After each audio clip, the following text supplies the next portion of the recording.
Ministerio Internacional Cabot. Hemos creído que tu espíritu está aquí esta mañana y muchas gracias te damos por eso. Amén y amén. Vamos a ir al libro del profeta Habacuc. El nombre Habacuc quiere decir el que abraza, pero no en su sentido romántico, sino en el sentido de la consolación. En el momento en que este profeta de Dios se levanta sobre Judea, estaba viviendo en una época en que hubo una gran corrupción nacional y mucha aflicción en la nación, y la tierra estaba llena de violencia, de odio y de estallidos de maldad. Y los justos estaban siendo golpeados por la injusticia de los que estaban reinando. Se oían las voces de que Judea o Judá serían llevados cautivos por los caldeos. Era un pueblo enemigo mucho más poderoso que ellos. Y Habacuc comienza su relato en el capítulo 1, versículo 2. Esto es para ir entrando en contexto de lo que Dios nos quiere llevar esta mañana. Habacuc capítulo 1, 2 dice: ¿Hasta cuándo, oh Jehová, clamaré y no me oirás? Y daré voces a ti a causa de la violencia y no me salvarás. ¿Por qué me haces ver iniquidad y me haces que vea molestia? Destrucción y violencia están delante de mí, pleito y contienda se levantan.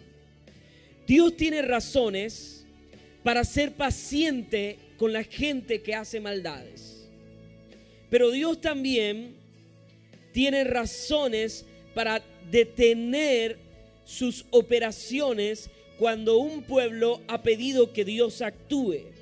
Pero llegará el día en que el clamor de los hijos de Dios llegue ante su presencia y Dios haga justicia sobre nosotros. Ahora bien, él había estado cuestionando a Dios por las circunstancias que estaba viviendo. Habacuc pertenecía a una pequeña población de Judea que eran justos. Diga conmigo, eran justos. Y entonces Habacuc, Dios le muestra una visión. Literalmente él vio y Dios le pide que lo que va a ver en esa visión lo escriba, porque la visión iba más allá de lo que él imaginaba. Ahora vayan conmigo al capítulo 2, versículo 4. He aquí que aquel cuya alma no es recta se enorgullece, mas el justo por su fe que vivirá.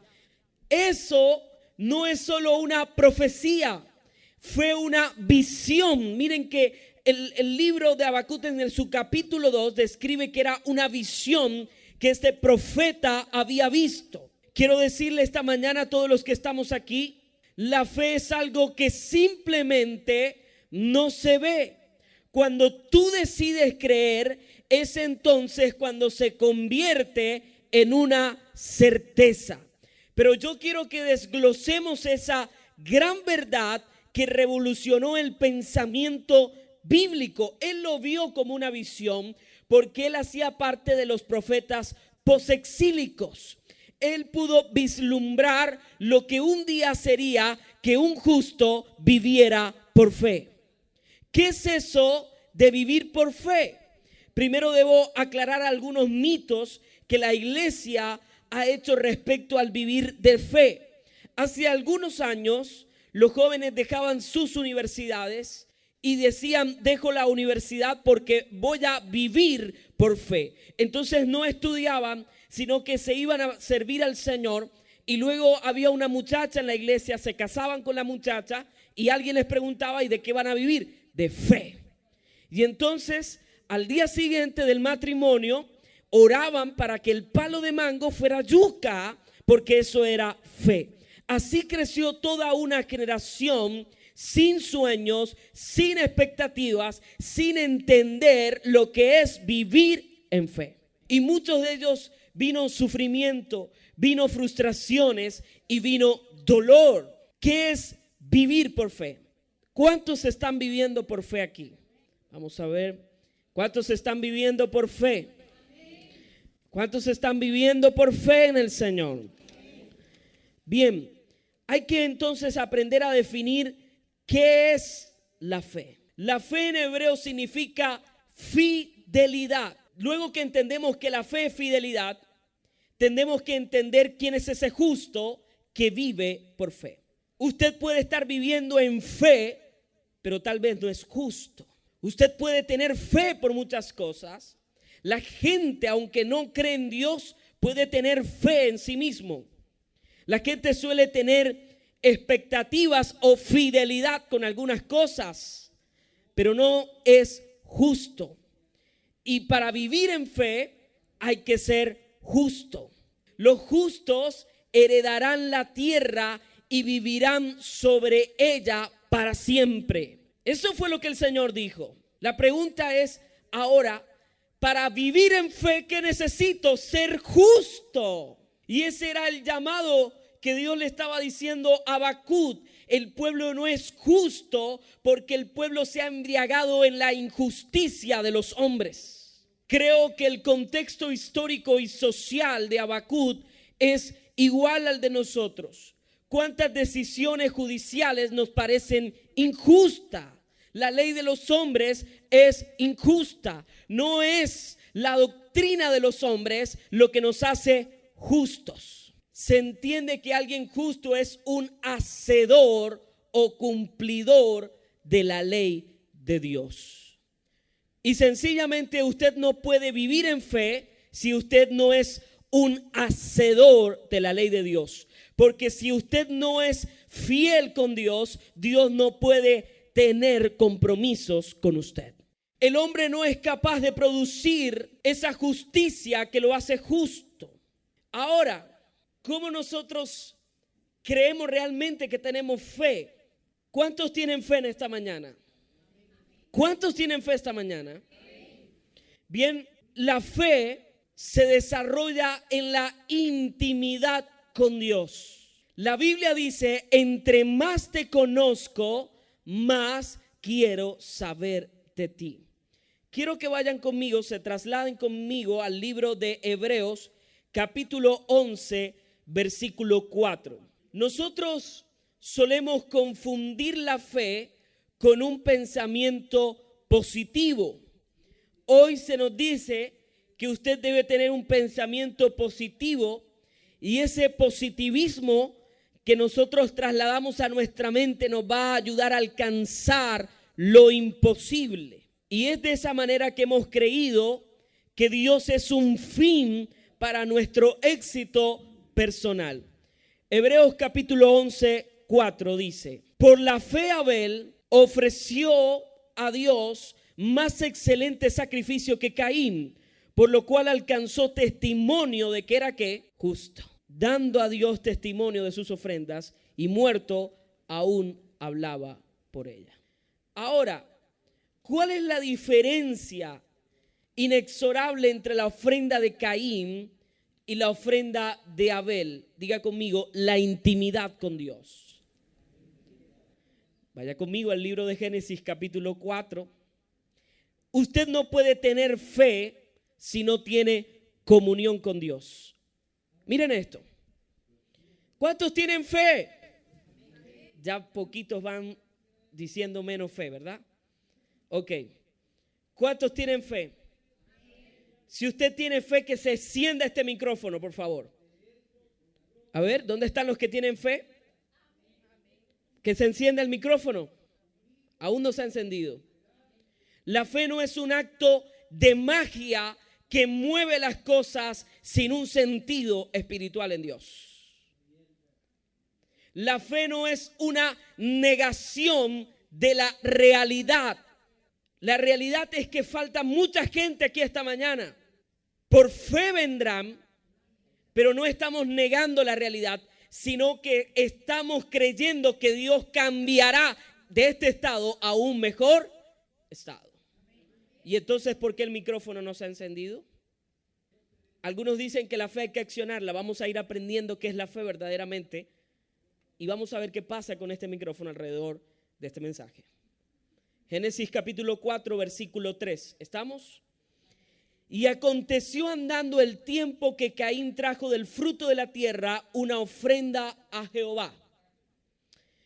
Y Abel trajo también de los primogénitos de sus ovejas, de lo más gordo de ellas, y miró Jehová con agrado a Abel y a su ofrenda. Pero no miró con agrado a Caín y a la ofrenda suya. ¿Qué trajo Caín? Trajo tal vez unas frutas, pero al traer unas frutas no tenía que construir un altar. Pero ¿qué trajo Abel? Trajo un primogénito, un cordero, y dice que trajo la grosura de ese cordero, es decir, que trajo lo mejor, y para poder ofrecerle a Dios ese sacrificio tenía que construir ¿qué? Un altar. Es decir, él tenía que entrar en comunión con Dios. ¿Cuál fue la gran diferencia entre Caín y Abel? La comunión con Dios. Tú no puedes ofrecerle a Dios cosas si no hay comunión ni hay altar. Entonces la ofrenda de Caín no era mala, era una ofrenda perfecta. El tema fue que le faltó comunión con Dios. Ahora, Levíticos, se los voy a leer, Levíticos 3:16 nos va a enseñar algo importante. Recordemos que el libro de Levítico fue escrito como una descripción para que los sacerdotes cumplieran unas funciones especiales frente al sacrificio de Dios. Levíticos 3:16 nos enseña algo interesante. Dice: y el sacerdote hará arder esto sobre ¿qué? Sobre el altar. Vianda es de ofrenda para que se queme en olor grato a Jehová. Toda la grosura es de Jehová. ¿Qué nos dice Génesis 4:4? Dice: y Abel trajo también de los primogénitos de sus ovejas, de lo más gordo de ellas, y miró con Jehová con agrado. Fíjense entonces que él trajo ¿qué? La grosura de las ovejas. Cuando esa oveja estaba en el altar, esa oveja se convirtió en olor grato en la presencia de Dios. Es decir, Dios recibió ese sacrificio con gratitud. Eso equivale que hay mucha gente buscando al Señor y oran y buscan al Señor aparentemente, pero son altares tan pequeños que no son gratos ante la presencia de Dios, y como no pueden desarrollar comunión con Dios, no pueden crecer en fe. Si yo voy y oro 3 horas y lo que hago es una exposición religiosa y no de intimidad con Dios, tal vez tu ofrenda es como la de Caín. El acto de orar no es un acto religioso. Hay momentos cuando tú comienzas a orar que de repente tú te impresionas, palabras que no estaban en tu boca son traídas a tu memoria y el Espíritu Santo te conduce a una verdadera comunión, a ser un intercesor, y tu fe comienza a aumentar, porque recuerdan aquel centurión que le dijo: di la palabra y mi siervo sanará. Porque la autoridad en Dios está sujeta a la fe. Vamos a ver otro hombre que tuvo intimidad con Dios y por eso tuvo una fe impresionante. Hebreos capítulo 11, versículo 5. Por la fe, Enoc fue traspuesto para no ver muerte, y no fue hallado porque lo traspuso Dios, y antes de que fuese traspuesto, tuvo testimonio de ver que agradado a Dios. Es importante que entendamos el contexto del versículo 6. Pero sin fe es imposible agradar a Dios, porque es necesario que el que se acerca a Dios crea que le hay y que es galardonador de los que le buscan. Estamos entendiendo ahora mucho mejor que la fe tiene que ver con el nivel de intimidad que nosotros desarrollamos con Dios. Vamos a volver al libro de Génesis. Vamos a ver quién era Enoc, cómo Enoc logra ser traspasado por Dios. Aleluya. Génesis capítulo 5, versículo 21. Génesis 5, 21. Vivió Enoc 75 años y engendró a Matusalem. Y caminó Enoc con Dios después que engendró a Matusalem 300 años y engendró hijos e hijas. Y fueron todos los días de Enoc 375 años.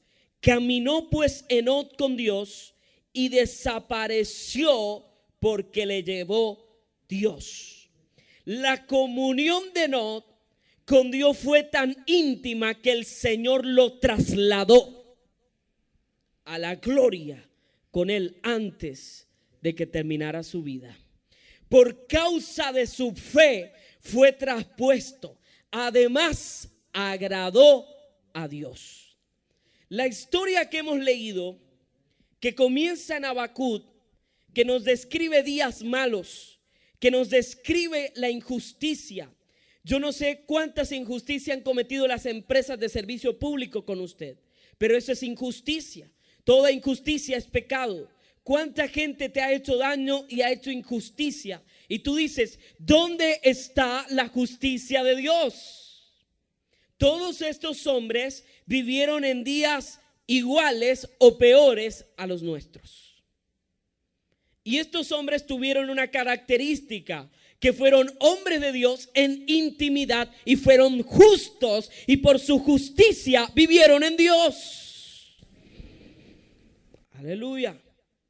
Cuando la Biblia dice que Enoc agradó a Dios, la raíz griega de agradar significa plenamente unidos. Diga conmigo, unidos con el Señor. ¿Cuánto realmente estamos unidos con Dios? Cuando tú te unes con el Señor, un mismo espíritu es con Él. Un solo cuerpo, una sola mente. Miren, la unidad de la iglesia tiene que ver con la comunión entre unos y otros. Hay gente que es imposible que tengan comunión con Dios porque no pueden tener comunión con sus hermanos. Y la comunión con Dios está sujeta a mi comunión con el prójimo. ¿Y quién es tu prójimo? El que tienes al lado. Si yo no puedo convivir con los que tengo, mi comunión con Dios está fragmentada. No puedo crecer en fe porque si no me acerco a Dios, no lo estoy hallando. Porque mi falta de fe está desagradando a Dios. Ahora hay un hombre que fue traspasado, pero Hebreos 11:7 nos describe otro hombre increíble. Hebreos 11:7. Por la fe Noé, cuando fue advertido por Dios acerca de las cosas que aún no se veían. ¿Estamos entendiendo la fe? Noé no lo estaba viendo, literalmente, pero había una palabra de Dios que estaba indicando que eso iba a cambiar. Escuchen esto. Cuando tú tienes fe, la fe no es algo ciego ni loco. Hay gente que tiene fe para endeudarse. Vamos a armar esto, vamos a hacer los otros porque Dios me dijo, y todo termina siendo un fracaso. Y entonces, ¿dónde está la fe? Mire, cuando alguien está enfermo y tú oras y no sucede nada, hay gente que va a decir eso es falta de fe. El problema muchas veces no es de fe, sino que hay que entender que la fe actúa bajo la voluntad de Dios, porque Dios es un Dios de órdenes. Y si Dios ha dicho que este micrófono no se puede encender por magia, no se va a encender. Pero si Dios le dice a alguien aquí, para que tú creas que lo que yo te estoy diciendo, eso se va a encender, se va a encender. Es decir, la fe actúa a la razón de la voz de Dios. Amén. El tema es que como no tenemos intimidad con Dios, no podemos entender los procesos de Dios. Con temor preparó el arca en que su casa se salvase. Por esa fe condenó al mundo y fue hecho heredero de la justicia que viene por la fe. Fíjense que el arca para los tiempos actuales es Cristo, ¿verdad? Y donde Cristo reposa su presencia es sobre su iglesia. ¿Y dónde está la iglesia? No en la carrera 43 con 63 en el segundo piso, no señor. Levante su mano. Mírese, usted es el arca de Dios porque usted es la iglesia. ¿Cuántos lo creen? Entonces fíjense, vamos a ver nuevamente a Génesis, capítulo 6, versículo 9. Génesis 6, 9. Estas son las generaciones de Noé. Noé, varón que justo. Hay gente que Dios llama justa. Dios llamó justo a Job. Y la oración del justo puede mucho. Cuando tu oración es débil, es porque tú no eres un hombre justo. Y todo aquel que practica la injusticia es injusto. Era un hombre justo. Era perfecto en sus generaciones. Con Dios caminó Noé. Oh, qué tremendo. ¿Con quién caminó Noé? ¿Caminó con quién? Con Dios. Miren, era tal la comunión que Noé tenía que tener con Dios, porque nunca se había construido un arca. Nunca había caído lluvia sobre la tierra. O sea que Noé todos los días tenía que decirle a Dios, este clavito va aquí.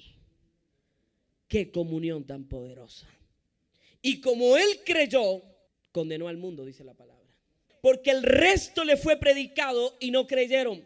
La palabra de Dios dice que nuestros días serían como los días de Noé, donde las buenas nuevas del evangelio se anunciarían y la gente no quiere oír la voz de Dios. Entonces Noé era un hombre justo. Vamos nuevamente a Hebreos en el versículo 8. Aleluya, mucho silencio esta mañana. Los escuché eufóricos al comienzo. Hebreos 11:8. Por la fe Abraham, siendo llamado, obedeció para salir al lugar que había de recibir como herencia y salió sin saber a dónde iba.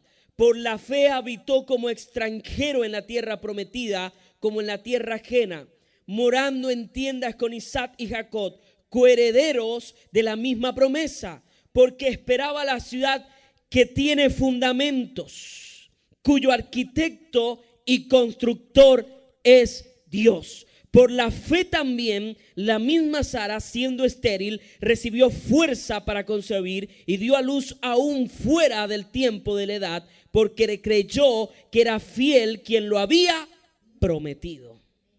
Miren esto. Abraham también compartió un compañerismo íntimo con el Señor. Tanto así que Dios describió su relación de la siguiente manera. Dios dijo que Abraham era su amigo. Qué poderoso. Dios se sentaba con Abraham a comer. Dios le comentaba sus planes a Abraham. Y Abraham creció en fe porque Abraham estaba teniendo intimidad con Dios. Y aunque Abraham lo estaba viendo, dice, bienaventurados los que sin ver creyeron. Aleluya. ¿Cuántos creen en el poder de Dios? Tu fe va a crecer a medida que busques al Señor. Tu fe va a ir de aumento a medida que te acerques a Él. La fe de Abraham era tan tremenda que pudo rogarle a Dios por la vida de loco. Señor, si tan solo hubiesen justo, tú detendrías ese juicio. ¿Y saben por qué Dios salvó a Lot? Porque Dios lo prometió. Miren esto que les voy a decir esta mañana. Cuando Dios dice que hay que esperar, lo único que puedes hacer es esperar. Dios le dijo a Abraham, te voy a dar un hijo. Y por la desesperación de ellos, entonces trajeron a Agar, trajeron a Ismael a sufrir a un padecimiento. Cuando Dios te dice en él, no actúes, sino espera mi gloria, tienes que esperar. Aunque estés padeciendo, aunque tú digas no lo veo, eso es fe. Tienes que tener certeza que lo que Dios te dijo se va a hacer en tu vida. Solo tenemos que esperar. Amén. Yo me desespero toda la semana de lunes a sábado. Señor, irán a ir, vendrán. Ahorita que no llegaban los esposos, yo le dije a Nelly, si no llegan los esposos, esto sí está maluco hoy. Porque ellos han mostrado su fidelidad con Dios. Pero Dios dijo, vayan, háganlo. ¿Cómo? No sabemos. Pero el Señor dice, esperen. ¿Cuántos tienen fe?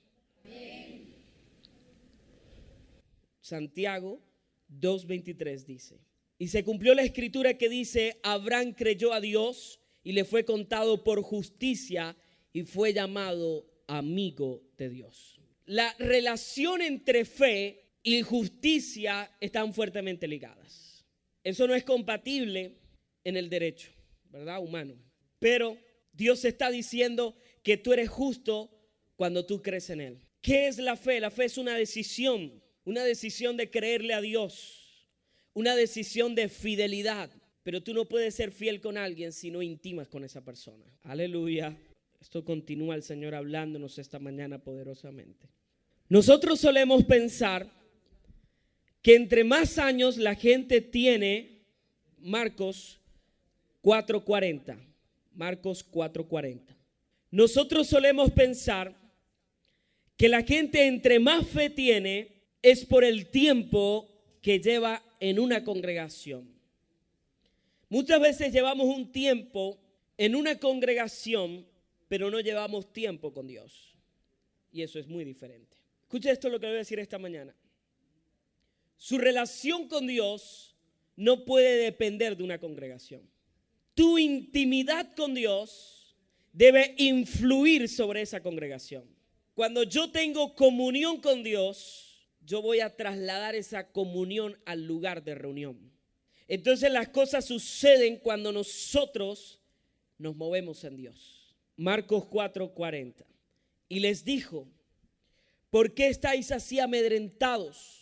¿Cómo no tenéis fe? Entonces temieron con gran temor y se decían el uno al otro, ¿quién es este que aún el viento le obedece?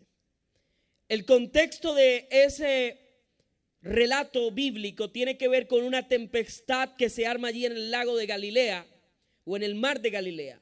Allí hay unas combinaciones climáticas que producen tormentas. Y recordemos que ellos se asustaron y Jesús estaba durmiendo. Y Jesús sale de donde estaba durmiendo y dice, calla, enmudece. Y ellos se asustaron del milagro de Dios. El gran análisis que nos tiene que dejar esto es, ellos estaban caminando con el Señor, mas no tenían intimidad con Dios. Por eso su fe era tan fluctuante. Todo el día estaban con el Señor. Hay relatos donde dice que ya era la noche y ellos se quedaron dormidos y Jesús estaba orando. Y entonces, ¿por qué no tenían fe? ¿Por qué estaban caminando con Dios, caminando con Jesús, mas no tenían fe? Porque la intimidad con Dios está correlacionada con el acto de tener al Espíritu Santo en la vida humana. Y ellos se volvieron hombres de intimidad cuando el libro de los Hechos relata que el Espíritu Santo vino sobre ellos. Y ellos no pudieron soltar. Y entonces cuando Pedro y Juan iban a orar al templo, había un cojo y le dijeron al cojo, de lo que tenemos te damos, levántate. Ese no era el mismo Pedro que un día comenzó a caminar sobre las aguas y por la falta de fe comenzó a hundirse. La falta de comunión tiene que ver con nuestro nivel de fe. Entre más te conozco, más quiero saber de ti. La comunión con Dios va más allá de un acto religioso. Muchas personas dijeron al Señor que ellos diezmaban, que ellos ofrendaban, que ellos cumplían la ley.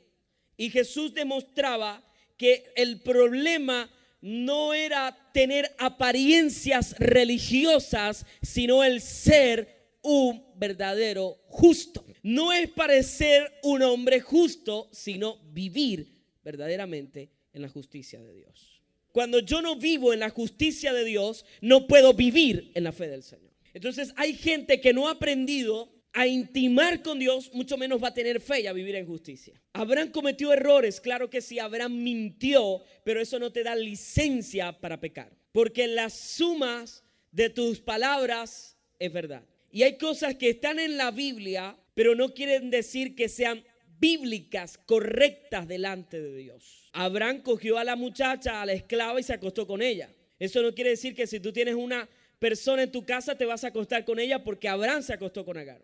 Porque si tú sumas las verdades de Dios dicen no cometerás adulterio. Y entonces en el Nuevo Testamento dijo, escuchaste que se dijo que no cometerás adulterio. Ahora yo digo que el que solo deseó en su corazón ya pecó y adulteró con ella. La suma de tus palabras son verdad. ¿Cuántos quieren seguir escuchando la voz de Dios? Dios está aquí. Vaya conmigo al Evangelio según San Lucas, capítulo 17. Evangelio según San Lucas 17, versículo 5. Lucas 17:5. Antes de leer Lucas 17:5, ¿cuántos han pedido a Dios que aumente su fe?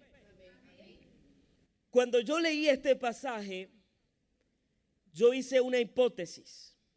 Si a mí me hubiesen hecho esa misma pregunta, yo hubiese hecho toda una estructura y unos pasos de cómo aumentar la fe. Por la mañana usted se va a levantar, va a orar y le va a pedir a Dios que le dé fe. Cuando vaya en su trabajo se va a comprar un MP3 y va a poner prédicas, porque la fe viene por el oír y el oír las palabras. Al mediodía va a volver a orar y le va a pedir a Dios que le dé fe. Como trabajas de lunes a viernes, el sábado va a ayunar por la fe. Pero a mí me descresta la respuesta del Señor. ¿Por qué Dios no es de métodos? Lucas 17:5 dijeron los apóstoles, Señor, aumentanos la fe. Bueno, si yo hubiese sido Cristo, bueno, ¿quiénes quieren fe? Levanten la mano. Reciban fe. Eso me parece lo más rápido. Pero como yo no soy Cristo, afortunadamente, entonces el Señor dijo, si tuviere fe como un grano de mostaza, podréis decir a este sicomoro, ese arbolito de caote es un sicomoro, ¿verdad? ¿Qué le dirías? Desarraígate y plántate en el mar y os obedecerá. Por eso yo tomaba el tema del micrófono. Si tú tienes fe como un grano de mostaza, dile a este micrófono que se encienda y él se encenderá. Eso es positivismo, eso es mentalismo. El pensamiento positivista es una escuela filosófica. Por eso la iglesia no puede decir, tienes que tener un pensamiento positivo. Porque la Biblia dice, no te dejes llevar por vientos de doctrinas ni falsas filosofías huecas. Si en tu mente vive el Señor, tú pensarás como el justo. Bueno, volvamos a la pregunta del Señor. Yo hubiese sido un discípulo muy preguntón, ¿verdad? Bueno, Señor, ¿y cómo es eso de que la fe es como un grano de mostaza? Explícame eso. Y Eliezer, a ti te dicen que la fe es como un grano de mostaza, ¿y cómo entiendes tú eso? ¿Qué es la fe como un grano de mostaza? Vamos a resolverlo a través de una parábola. Nosotros entendemos que una de las características de la semilla de mostaza es que es muy diminuta. Pero yo me hubiese hecho una pregunta, Señor, ¿por qué vas a usar la semilla de mostaza y no un grano de arena que tal vez son del mismo tamaño? La arena estaba más cerquita, somos pescadores y no vas a hablar de un grano de mostaza. Bueno, Mateo capítulo 13, 31. Wow, ya tenemos que ir corriéndonos. Mateo 13, 31. Las parábolas son el resultado o están en sí conformadas o estructuradas por una figura literaria llamada el símil, que utiliza una palabra de enlace como, porque es una comparación directa. Otra parábola les refirió diciendo, el reino de los cielos es que semejante al grano de mostaza. El reino de los cielos es semejante ¿a qué? A un grano de mostaza. ¿Por qué? ¿Qué dice? Que un hombre tomó y sembró en su campo, el cual a la verdad es la más pequeña de todas las semillas, pero cuando ha crecido es la mayor de todas las hortalizas y se hace árbol de tal manera que vienen las aves del cielo y hacen nidos en sus ramas. Un grano de mostaza es una semilla, como toda semilla, con un potencial. Tiene el poder de crecer y desarrollarse, de llegar a ser un arbusto. ¿Por qué no usó el grano de arena? Porque el grano de arena jamás crecerá. La fe va de aumento en aumento. Podemos decir que la fe en sí misma tiene vida. La fe mueve el reino de Dios. ¡Aleluya! La fe mueve el reino de Dios. Y si tu fe es muy pequeña, va a ir en aumento cuando te acercas al Señor. Tu fe no va a menguar, sino que va a crecer. Cuando viene el turbión, cuando viene la tormenta, tú no puedes ir corriendo a otro lugar, sino su presencia. Porque solo tu presencia me dará descanso, Señor. Solo tu presencia me dará la fe para sostenerme. El enemigo número 1 de la fe es la incredulidad. Y esta es una época llena de incredulidades. Tenemos que ocultar a Dios. En el Renacimiento dijeron: Dios ha muerto, porque no necesitamos a Dios. Porque no necesitamos que Dios sea un estorbo a nuestro pecado y a nuestra carencia moral. Porque Dios se convierte para mucha gente en el tropiezo de su pecado. Aumenta nuestra fe, Señor, como un grano de mostaza. Que crezca, que crezca. ¿Cuántos quieren ser salvos? ¿Tiene fe? Somos salvos por fe. Somos salvos por fe. Somos salvos por fe. Vamos a terminar en Primera de Pedro. Primera de Pedro capítulo 1 versículo 7. Terminamos con esta palabra. Nos ponemos de pie en el nombre de Cristo para leerla. Para que sometida a prueba vuestra fe, mucho más preciosa que el oro, el cual aunque perecedero se prueba con fuego, sea hallada en alabanza, gloria y honra cuando sea manifestado Jesucristo, a quien amáis sin haberle visto, en quien creyendo, aunque ahora no le veáis, os alegráis con gozo inefable y glorioso, obteniendo el fin de vuestra fe, que es la salvación de vuestras almas. Porque el justo por la fe vivirá. Escucha esto que te voy a decir esta mañana. Esta es una generación donde los economistas han dicho que va a haber crisis, que va a haber aflicción. ¿Qué dicen los medioambientalistas? Que el mundo tiene sus horas contadas. Pero en medio de todas esas malas noticias, el justo por la fe vivirá. Amén. ¿Cuántos justos hay aquí esta mañana? ¿Cuántos justos hay aquí esta mañana? Póngase de pie en el nombre de Jesús. Vamos a orar esta mañana. Yo quiero invitarle a usted, si el Espíritu de Dios le ha hablado, venga aquí pidiéndote, Dios, que nuestra fe ha sido puesta en prueba por las circunstancias de la vida, por los momentos, Señor. Nuestra fe, Señor, ha sido probada por ti. Y en medio de los días duros, hemos perdido la comunión. Y a la ausencia de comunión, nuestra fe se ha debilitado. Hemos traído ofrendas, Señor, sin construir un altar para ti. Hemos traído ofrendas, Señor, sin vivir en justicia. No hemos sido justos. Oramos, Señor, para que tu misericordia nos alcance. Tu misericordia son nuevas cada mañana. Y por tu misericordia, por tu favor, esta mañana tú puedes oírnos. Tú puedes acercarte a nosotros, Señor, a través de la persona de Jesús.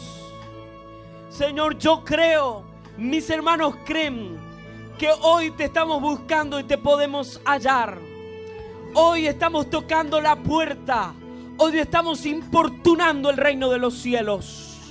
Hoy estamos rogando que la comunión con Dios, que nuestro altar altar, Señor, venga el fuego del Espíritu Santo y pueda ser encendido.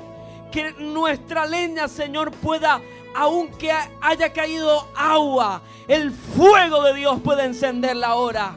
Yo ruego que el Espíritu Santo sople sobre nosotros, que el Espíritu Santo avive nuestra mente, que avive nuestro espíritu en esta hora. Tómanos.